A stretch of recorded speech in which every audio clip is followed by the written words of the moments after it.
ಪ್ರತಿಯೊಬ್ಬರು ಜನಕ್ಕೂ ಕೂಡ ಅದು ಸಂವಿಧಾನದ ಮಹತ್ವ ಮತ್ತು ಸಂವಿಧಾನ ಏನನ್ನೋದು ಅರ್ಥೈಸೋಕ್ಕೋಸ್ಕರ ಮಾಡ್ತಿರೋದು. ಇಲ್ಲಿ ನೋಡಿದರೆ 10 ಜನ 12 ಜನದಲ್ಲಿ 4 ಜನ ಇಲ್ಲ ಇಲ್ಲಿ ಮೆಂಬರ್ಸ್ಗಳು. ಯಾರಿಗೆ ಮಾಹಿತಿ ಕೊಟ್ಟಿರಾ? ಯಾರಿಗೆ ಹೇಳಿದ್ರಿ? ಯಾರಿಗೆ ಹೇಳಿದ್ರ? ರಾತ್ರಿ ಬಂದಿರ ಅಂತ ಹೇಳ್ತೀರಾ? ನೀವು ಡಬಲ್ ಸ್ಟ್ಯಾಂಡರ್ಡ್ ಮಾತಾಡ್ತೀರ, ಇಲ್ಲಿ ಡಬಲ್ ಸ್ಟ್ಯಾಂಡರ್ಡ್ ಮಾತಾಡ್ತೀರೇನ್ರಿ? ಚಿಕ್ಕಮಗಳೂರು ಹೊರವಲಯದ ಅಲ್ಲಂಪುರಕ್ಕೆ ಸಂವಿಧಾನ ರಥಯಾತ್ರೆ ಆಗಮಿಸಿತು. ಈ ವೇಳೆ ಬೆರಳೆಣಿಕೆಯ ಜನರಷ್ಟೇ ಮಾತ್ರ ಸಂವಿಧಾನ ರಥಯಾತ್ರೆಯನ್ನ ಸ್ವಾಗತಿಸಿದ್ರು. ಹೀಗಾಗಿ ಬೇಸರಗೊಂಡ ಸ್ಥಳೀಯರು ಅಧಿಕಾರಿಗಳನ್ನ ತರಾಟೆಗೆ ತೆಗೆದುಕೊಂಡ್ರು. ಕಾಟಾಚಾರಕ್ಕೆ ಸಂವಿಧಾನದ ರಥಯಾತ್ರೆಯನ್ನ ಮಾಡ್ತಿದ್ದಾರೆ, ಸಂವಿಧಾನದ ಆಶಯಗಳನ್ನ ತಿಳಿಸುತ್ತಿಲ್ಲ ಅಂತ ಆಕ್ರೋಶ ವ್ಯಕ್ತಪಡಿಸಿದ್ರು. ಅಲ್ಲಂಪುರ ಗ್ರಾಮಸ್ಥರ ಪರ ಮಾತನಾಡಿದ ವಕೀಲ ಅನಿಲ್ ಕುಮಾರ್ ಅಧಿಕಾರಿಗಳ ವಿರುದ್ಧ ವಾಗ್ದಾಳಿ ನಡೆಸಿದ್ರು. ಇನ್ಮುಂದೆಯಾದರೂ ನಿರ್ಲಕ್ಷ್ಯ ಮಾಡದೆ ಅಂಬೇಡ್ಕರ್ ವಿಚಾರಗಳನ್ನ, ಸಂವಿಧಾನದ ಆಶಯಗಳನ್ನ ಜನರಿಗೆ ತಿಳಿಸುವ ಕೆಲಸ ಮಾಡಿ ಅಂತ ಸಲಹೆ ನೀಡಿದ್ರು. ಯಾವುದೇ ಪೂರ್ವಭಾವಿ ಸಭೆ ಕರೆಯದೆ ಜನರಿಗೆ ತಿಳಿಸುವ ಕೆಲಸ ಮಾಡದೇ ಇದ್ದಿದ್ರಿಂದ ಈ ದಿನ ಕಡಿಮೆ ಸಂಖ್ಯೆಯಲ್ಲಿ ಜನರು ರಥಯಾತ್ರೆಯನ್ನ ಸ್ವಾಗತಿಸುವಂತಾಯಿತು ಅಂತ ಬೇಸರ ವ್ಯಕ್ತಪಡಿಸಿದ್ರು. ಗ್ರಾಮ ಪಂಚಾಯತ್ ಅಧ್ಯಕ್ಷರಿಲ್ಲ, ಶಿಕ್ಷಣ ಇಲಾಖೆ ಮುಖ್ಯಪಾತ್ರರಿಲ್ಲ, ಮಕ್ಕಳಿಲ್ಲ, ಶಾಲೆ ಮಕ್ಕಳಿಲ್ಲ. ಇವತ್ತು ಯಾವ ಥರದ ಕಾರ್ಯಕ್ರಮ ಆಗ್ತದೆ? ಇವತ್ತು ಕಾರ್ಯಕ್ರಮ ನನ್ನ ಕಾಲ್ ಮಾಡಿ, ಅವರಿಗೂ ಕಾಲ್ ಮಾಡೀನಿ. ಈ ರೀತಿ ಇದೆ, ಜಾಥಾ ಬರ್ತಾ ಇದೆ, ಇದ್ರ ಬಗ್ಗೆ ಕ್ರಮ ವಹಿಸಿ. ಇದು ಜನಸಾಮಾನ್ಯರಿಗೋಸ್ಕರ ಮಾಡ್ತಿರೋದು. ಇಂಥ ಕಾರ್ಯಕ್ರಮನ ತುಂಬ ಹೇಳ್ಬೇಕಂತ ಪ್ರತಿಯೊಬ್ಬರಿಗೂ ಮಾಹಿತಿ ಕೊಟ್ಟಿದ್ದೀವಿ. ಯಾರಿಗೆ ಈಗ ನೀವು ಏನಾದರೂ ಗ್ರಾಮ ಪಂಚಾಯತ್ ಗ್ರಾಮಸ್ಥರಿಗೆ ಯಾರ ಪ್ರಚಾರ ಪಡಿಸಿರಾ? ಪ್ರಚಾರ ಪಡಿಸಿರನ್ರಿ? ಯಾರಿಗೆ ಮಾಹಿತಿ ಕೊಟ್ಟಿರಾ?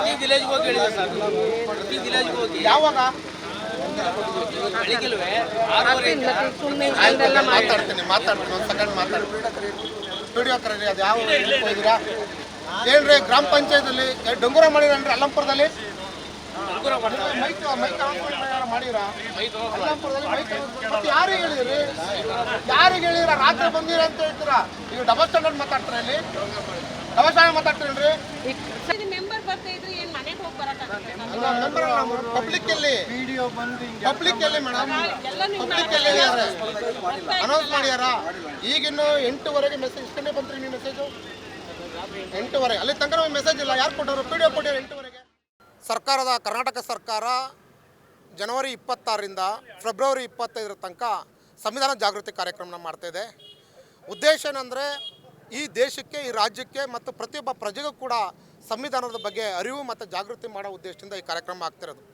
ಆ ಹಳ್ಳಿಲಿರೋ ಜನಕ್ಕೆ ಆ ಸಂವಿಧಾನದ ಬಗ್ಗೆ ಯಥಾವತ್ತಾಗಿ ಏನಾಗಿದೆ, ಆಶಯಗಳೇನು, ಸಂವಿಧಾನ ಅನುಚ್ಛೇದಗಳು ಏನು ಹೇಳುತ್ತೆ, ನಾವು ಸಂವಿಧಾನ ಹೇಗೆ ಗೌರವಿಸಬೇಕು, ಸಂವಿಧಾನ ನಮ್ಮ ಬದುಕಿನ ಭಾಗ ಹೇಗಾಗಿದೆ ಅನ್ನೋದ್ರ ಬಗ್ಗೆ ತಿಳಿಸೋ ಒಂದು ಕಾರ್ಯಕ್ರಮನ ತುಂಬ ಅರ್ಥಪೂರ್ಣವಾಗಿ ಆಗಬೇಕಿತ್ತು. ಆದರೆ ಅಧಿಕಾರಿಗಳ ನಿರ್ಲಕ್ಷ್ಯ ಇವತ್ತು ಈ ಅಲ್ಲಂಪುರ ಗ್ರಾಮದಲ್ಲಿ ಕಾಣಿಸ್ತಾ ಇದೆ. ಇಲ್ಲಿ ಗ್ರಾಮ ಪಂಚಾಯತಿಗೆ ಬಂದರೆ ಗ್ರಾಮ ಪಂಚಾಯತಿಯ ಮೆಂಬರ್ಗಳಿಗೆ ಸರಿಯಾದ ಮಾಹಿತಿ ಇಲ್ಲ. ಗ್ರಾಮ ಪಂಚಾಯತಿಲಿ ಮೈಕ್ ಇದೆ, ಮೈಕಿನ ಪ್ರಚಾರಗಳಾಗಿಲ್ಲ. ಮೈಕಿನ ಪ್ರಚಾರಗಳಾಗಬೇಕಿತ್ತು. ಅದರ ಹೊಣೆನ ಇಲ್ಲ PDO ಸೆಕ್ರೆಟರಿಗಳನ್ನ ಹೊರಬೇಕಾಗುತ್ತೆ. ಈ ಶಿಕ್ಷಣ ಇಲಾಖೆ ಇದೆ, ಹೈಸ್ಕೂಲ್ ತನಕ ಶಾಲೆ ಇದೆ. ಆ ಶಾಲೆಯ ಮುಖ್ಯೋಪಾಧ್ಯಾಯ ಆಗಲಿ, ಒಬ್ಬ ಮಕ್ಕಳ ಇಲ್ಲಿ ಕೂಡ ರೆಪ್ರೆಸೆಂಟೇಷನ್ ಇಲ್ಲ. ಇವತ್ತು ಸಂವಿಧಾನನ ನಾವು ತಿಳಿಸ್ಬೇಕಾಗಿದ್ರೆ ಹುಟ್ಟಿನಿಂದ ತಿಳಿಸ್ಬೇಕಾಗಿದೆ. ಶಾಲೆಯಲ್ಲಿ ಶಿಕ್ಷಣ ಮಕ್ಕಳಿಗೆ ಕೊಡಬೇಕಾಗಿದೆ, ಸಂವಿಧಾನದ ಬಗ್ಗೆ ಅರಿವು ಮೂಡಿಸಬೇಕಾಗಿದೆ. ಇಂಥ ಒಂದು ಅರ್ಥಪೂರ್ಣ ಕಾರ್ಯಕ್ರಮನ ಇವತ್ತು ಅಲ್ಲಂಪುರ ಗ್ರಾಮದಲ್ಲಿ ಅಲ್ಲಂಪುರ ಅಧಿಕಾರಿಗಳಾಗಲಿ ಅಥವಾ ನೋಡಲ್ ಆಫೀಸರ್ಗಳಾಗಲಿ ಅಥವಾ ಶಿಕ್ಷಣ ಇಲಾಖೆ ಆಗಲಿ ಯಾರೂ ಸಮರ್ಥವಾಗಿ ನಿಭಾಯಿಸಿಲ್ಲ. ಯಾಕಂದರೆ ಜನಸಾಮಾನ್ಯರಿಗೆ ತಿಳಿಸಬೇಕಾದ ಒಂದು ಕಾರ್ಯಕ್ರಮ, ಅರ್ಥಪೂರ್ಣವಾದ ಕಾರ್ಯಕ್ರಮ ಅಧಿಕಾರಿಗಳ ನಿರ್ಲಕ್ಷ್ಯದಿಂದ ಇದು ಯಾವುದೋ ಒಂದು ಸಾಮಾನ್ಯ ಕಾರ್ಯಕ್ರಮದಂತೆ ಆಗ್ತಿರೋದು ನನಗೆ ನೋವು ತಂದಿದೆ. ಕಾರ್ಯಕ್ರಮ ಇನ್ನು ಮುಂದೆಲ್ಲಾದರೂ ಈ ಚಿಕ್ಕಮಗಳೂರಿನ ಜಿಲ್ಲೆಯ CO ಸರ್ ಒಳ್ಳೆ ಇದ್ದಾರೆ, DC ಮೇಡಮ್ ಒಳ್ಳೆ ಇದ್ದಾರೆ, SP ಅವರು ಒಳ್ಳೆ ಇದ್ದಾರೆ, ಎಲ್ಲ ಅಧಿಕಾರಿಗಳು ಕೂಡ ಒಳ್ಳೆ ಅಧಿಕಾರಿಗಳಿದ್ದಾರೆ. ಆದರೆ ಸರ್ಕಾರದ ಕಾರ್ಯಕ್ರಮಗಳನ್ನು ನೀವು ಸರಿಯಾದ ರೀತಿ ಜನಗೆ ಮುಟ್ಟಿಸ್ಬೇಕು. ಈ 2,500 ಓಟಿರೋ ಒಂದು ಗ್ರಾಮದಲ್ಲಿ 20 ಜನ ಗ್ರಾಮಸ್ಥರು ಕೂಡ ಇಲ್ಲಿಲ್ಲ. ಇಂಥ ಒಂದು ಕಾರ್ಯಕ್ರಮನ ಯಾಕೆ ಕಾಟಾಚಾರಕ್ಕೆ ಆಗ್ತಿದೆ? ಅಧಿಕಾರಿಗಳು ಉತ್ತರ ಕೊಡಬೇಕು. ಉತ್ತರ ಕೊಡಲಿಲ್ಲ ಅಂದರೆ ನಾಳೆ ದಿನ ನಾವು DC ಹತ್ರನೇ ಹೋಗಿ ನಾಳೆ ಕೇಳ್ತೀವಿ. ಇದಕ್ಕೆ ಹೊಣೆಗಾರರು ಅಧಿಕಾರಿಗಳಾಗಿರ್ತಾರೆ. ಧನ್ಯವಾದಗಳು. Thank you.